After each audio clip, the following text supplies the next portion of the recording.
Hey, this is Casey up at Schafer Chevrolet Pinconning, and this is our 2010 Ram 1500 ST four-wheel drive crew cab. Just gonna do a little walk around video for you. I'm gonna start up here on the driver's side. It's got the 5.7 liter Hemi, as you can see on the badge there. Here it is underneath the hood. Give you a listen here.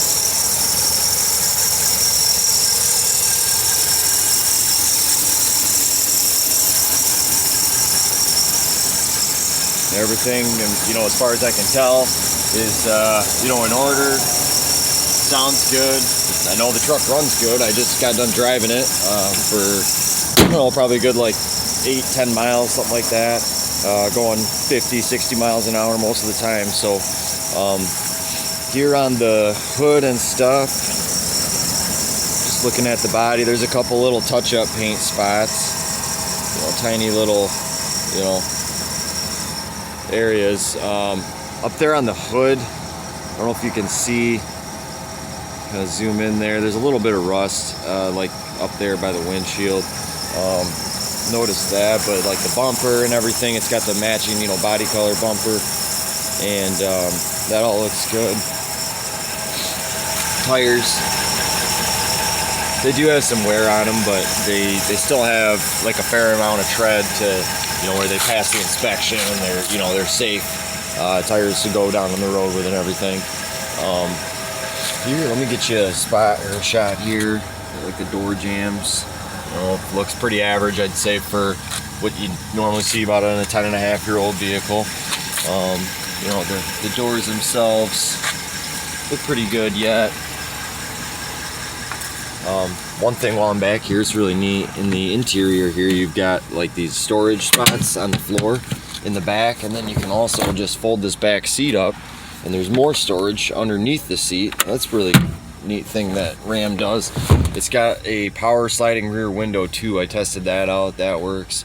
A couple hooks for hanging stuff in the back, things of that nature, and then cup holders and another plug-in for power and everything. It's got this hard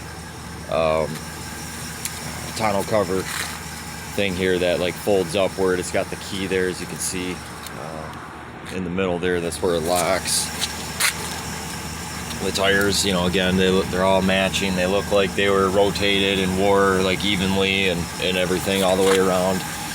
Running board here. I'm gonna go ahead and shut these doors, and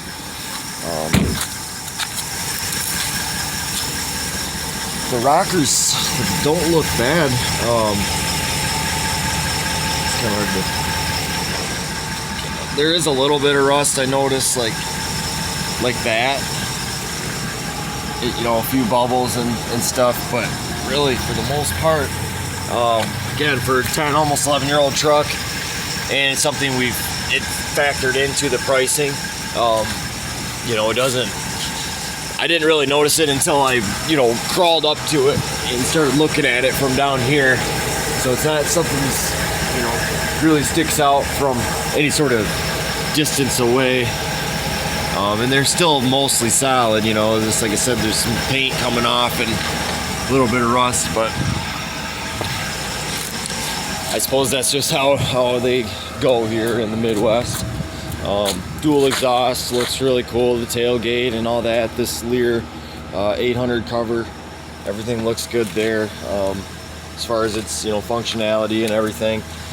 On the rear wheel well, there's some rust bubbles there.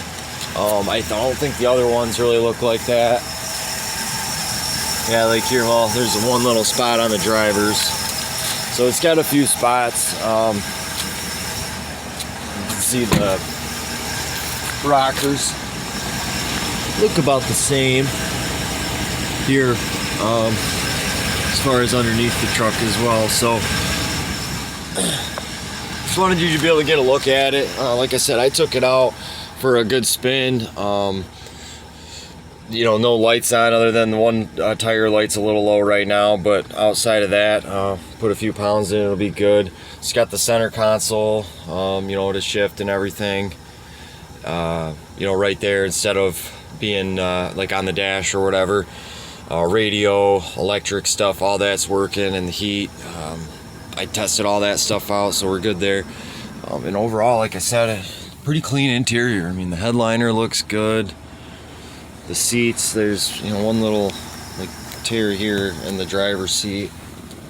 I don't see anything in the back or up on the passenger seat. So, you know, the little rip in the seat, the bubbles of rust, and, you know, all the normal like wear and tear used truck stuff, we do factor that in the pricing. So instead of having our price be, you know, a few grand higher like everybody else, we factor it in. So, you know, maybe 500, 800 bucks for rust, you know, a few $100 for the seat tear, things like that. We add it all in, and at the end of it, we just deduct it from the price to make sure we've got the best, you know, dollar for dollar value overall. So thanks for checking out the video. If you have any other questions, please let me know. But otherwise, you got a nice truck here. It runs, drives, shifts, stops, excellent. I really think you'd like it. So give me a call. Thanks again for watching.